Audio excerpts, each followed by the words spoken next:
guys, welcome back to Season 2 of Paleo Profiles. Now, to start off the next run, I want you guys to imagine something. I want you to imagine a time when dinosaurs didn't exist. Now, I'm not talking about when we didn't have dinosaurs on the Earth. No, because obviously we're very familiar with that. I want you to imagine a time when for humans, there was no such thing as a dinosaur. Picture that. No Tyrannosaurus Rex, no Triceratops, no Stegosaurus, no Apatosaurus, no Allosaurus, no Dilophosaurus, no Velociraptor, none of those guys. A time when humans knew nothing about dinosaurs. That was basically for a good long run of how science ran. Until about the 1820s, going about 200 years ago, when a scientist named William Buckland described something special, something different. This.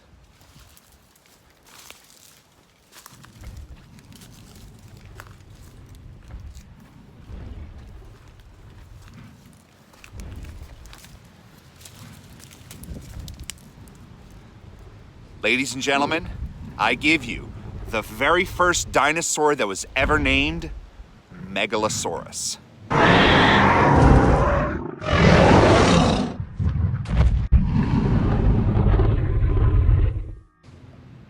That name Megalosaurus means giant reptile, because when William Buckland described the first bones of this animal, the major piece that he had was a gigantic tooth attached to a lower jawbone. And the thing that blew his mind is that they resembled very much like lizards and reptiles. But the problem was there wasn't anything on the Earth that even came close to the shape, even on crocodiles. So he speculated that this had to be a brand new and extinct animal. And I want you to think about that. For the time, nobody felt that extinction could possibly happen. Baron Georges Cuvier started introducing the idea in the 1790s, but it wasn't until William Buckland described this beast that all of a sudden extinction had to be taken seriously.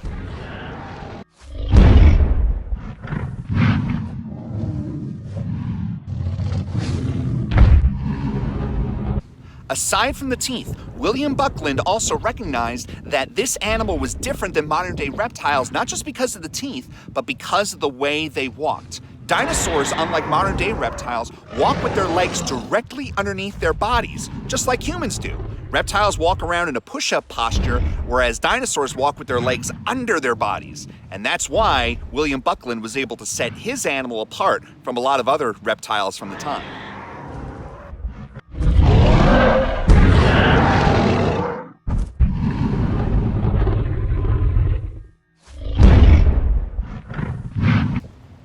Now, part of the problem with Megalosaurus is that we don't know very much about it. I know, sounds weird. It's the very first dinosaur that was ever named. You'd think we know everything about it, but we actually don't. And the reason for that is after Megalosaurus was named, every single meat-eating dinosaur bone that was ever discovered was named Megalosaurus. It wasn't until a couple of decades later when we started realizing, wait a second, this tooth has a different curve, that bone looks a little different there. Oh, these aren't Megalosaurus bones, they're from different dinosaurs altogether. So, unfortunately, we don't have a complete skeleton of Megalosaurus. So what that means is that Megalosaurus might be considered a wastebasket taxon, which basically means it's not a valid name anymore. But the good news is that it's still, for the most part, considered valid because of its jaws and of its teeth.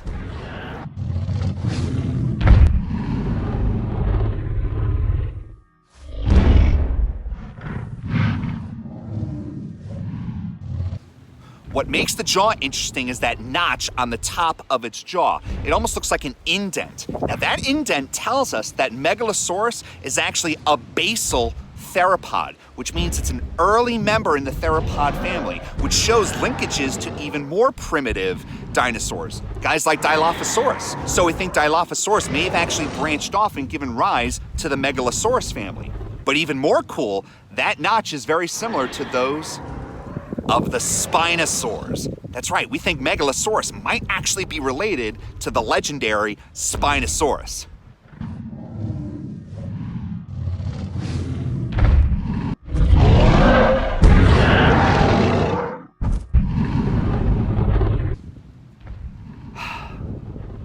I love paleontology, but I also love the history of paleontology. It is so interesting to see how our knowledge of dinosaurs has expanded from 200 years ago.